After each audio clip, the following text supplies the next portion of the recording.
மீன ராசியில் பிறந்தவங்களுக்கு எவ்வளவு கஷ்டம் இது நாள் வரைக்கும். கடந்த 2012லேருந்தே ப்ராப்ளம் ஸ்டார்ட் ஆகிடுச்சு ஆக்சுவலி உங்களுக்கு. அஷ்டம சனி, அதுக்கப்புறம் அஷ்டமஸ்தானம்னு சொல்லக்கூடிய இடத்துல ராகு, 2ஆம் இடம் சொல்லக்கூடிய தனஸ்தானத்தில் கேத்து, 3ல் குரு, 4ல் குருன்னு இதை விட கஷ்டமான காலங்கள் இந்த 12 ராசியில் மீனராசிக்காரங்கள் தான் ரொம்பவே சிரமங்களை பார்த்துருப்பீங்க. ரொம்ப பெரிய விஷயங்கள்லாம் பண்ணியிருப்பீங்க. ஆனால் அதுக்கான ரிவார்ட்ஸே வராது. கெரியரில் ரொம்ப பெரிய ஒரு ஒர்க்கு பெர்ஃபார்ம்லாம் நான் பண்ணேன் சார், ஆனால் எனக்கு அப்ரைசலாக இருக்கட்டும் எதுவாக இருக்கட்டும் எனக்கு எதுவுமே க்ரோத்தே கொடுக்கல பிகாஸ் ஆஃப் சம் ரீசன்ஸ். இந்த மாதிரி பல கஷ்டங்கள் பர்சனல் லைஃப்பில் ரொம்ப தொல்லைகள். அதாவது மனோகாரகன் சந்திரன் அவர் மீனராசியில் இருந்து நீங்கள் பிறக்கும்போது மனசில் ரொம்ப கஷ்டங்கள் இழப்புகள் அப்படின்னு நீங்கள் பார்த்தீங்க பாருங்கள். அதையெல்லாம் நீங்கி இந்த குரு பயிற்சி ஜூன் மாதம் நடக்கிறது 18ஆம் தேதி 5ஆம் இடத்துக்கு உச்சனா வரார். உங்கள் ராசிக்கும் அதிபதி அவர் தான்.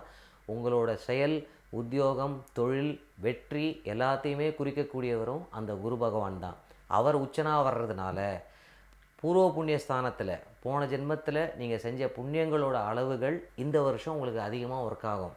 அப்போது டெஃபினட்டாக ஒரு மிகப்பெரிய சாதனையை உங்களோட கெரியரில் நீங்கள் பண்ணுவீங்க. இது உங்கள் லைஃப்பில் இந்த இயர் ஒரு பெரிய மைல்ஸ்டோனாக நிச்சயமாக இருக்கும். தனகாரகனும் குரு பகவான்கிறதுனால இந்த கடன் தொல்லைகள் கமிட்மெண்ட்டுன்னு பயங்கரமாக இருந்திருப்பீங்க. இதையெல்லாம் சால்வ் ஆகி ஓவர் கம் பண்ணி புதுசாக நான் அசெட்ஸ் வாங்குகிறேன், ஒரு நல்ல ஒரு பொசிஷனுக்கு வரேன் அப்படிங்கிற யோகங்கள்லாம் 100% உங்கள் லைஃப்பில் இருக்கும். கவலை விட்டுருங்க. அது மட்டும் இல்லாமல் ராகு கேத்து வேறு மாறிடுறாங்க.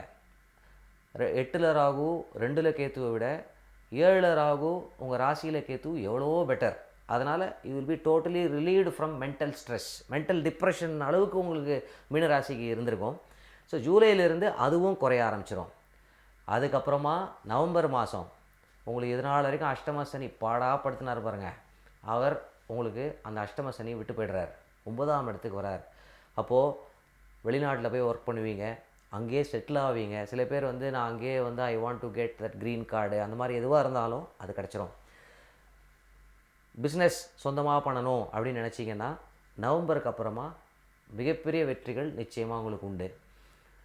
உத்தியோகத்தில் பதவி உயர்வு நான் ஏற்கனவே சொல்லிட்டேன். பதவி உயர்வு வரும், இல்லை வேலை மாற்றங்கள் வரும். நீங்கள் போகிற இடத்துலலாம் உங்களோட respect and authority and status improve ஆகிடும். இதெல்லாம் ஃபினான்ஷியல் ஆஸ்பெக்ட்ஸ் எல்லாமே சால்வ் பண்ணக்கூடிய ஒரு லெவலுக்கு நிச்சயம் வந்துடுவீங்க. இதெல்லாம் உங்களோட ப்ரொஃபஷ்னல் லைஃப் சம்மந்தப்பட்ட விஷயங்கள். Okay, how about my personal life அப்படின்னு கேட்பீங்க. பர்சனல் லைஃப் கல்யாணம் ஆகலை, சிரமங்களாக பார்த்தீங்கன்னா அவர் கல்யாணத்தை கொடுத்துருவார், நோ டவுட். இன்னொரு முக்கியமான விஷயம் என்னென்னா, சில பேருக்கு முக்கால்வாசி அந்த மீனராசிக்காரங்களுக்கு திருமண வாழ்க்கைகளில் கூட கல்யாணம் ஆனவங்களுக்கு சில தேவையில்லாத பிரச்சனைகள், மனக்கசப்புகள், வித்தியாசம், ஒப்பீனியன்ஸில் பயங்கர டிஃப்ரென்ஸு, இது மாதிரிலாம் இருந்திருப்பீங்க. அதெல்லாம் சால்வ் ஆகிடுங்க, கவலையப்படாதீங்க. சில பேருக்கு பல வருஷங்கள் ஆயிருக்கும் கல்யாணம் ஆகி, குழந்தையே இல்லை அப்படின்னு நம்ம டாக்டர்கிட்டலாம் போய் பார்த்துட்டு இருப்போம். கவலையப்படாதீங்க, இந்த குரு உங்களுக்கு புத்திர பாக்கியத்தை டெஃபினட்டாக கொடுத்துருவார்.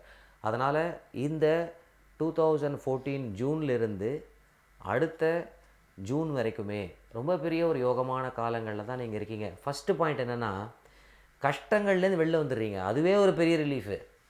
அதுக்கு அடுத்தது கஷ்டங்கள்லேருந்து வெளில ஒரு நார்மல் பொசிஷனுக்கு அதிலிருந்து you will have a very big growth. சில பேரோட ஜாதக பலன்கள் ரொம்ப யோகமான ஜாதகமாக இருந்து அவங்க மீனராசியில் பிறந்து அந்த டைமில் இப்போ நீங்கள் இருந்தீங்கன்னா என் லைஃப்லேயே ஒரு பெரிய அச்சீவ்மெண்ட் இது அப்படிங்கிற லெவலுக்கு உங்களோட கிரகநிலைகள் இப்போ இருக்குது. அதனால் கவலைப்படாமல் தொடர்ந்து உங்களோட முயற்சிகளும் உழைப்பையும் போடுங்க. கடவுள்கிட்ட உங்களோட குறைகளை சொல்லுங்கள், அவன் நிச்சயம் அவன் சால்வ் பண்ணுவான். இந்த வருஷங்கிறது உங்களுக்கு மிகப்பெரிய ஒரு யோகமான காலங்கள் in all areas of your life. நன்றி, வணக்கம்.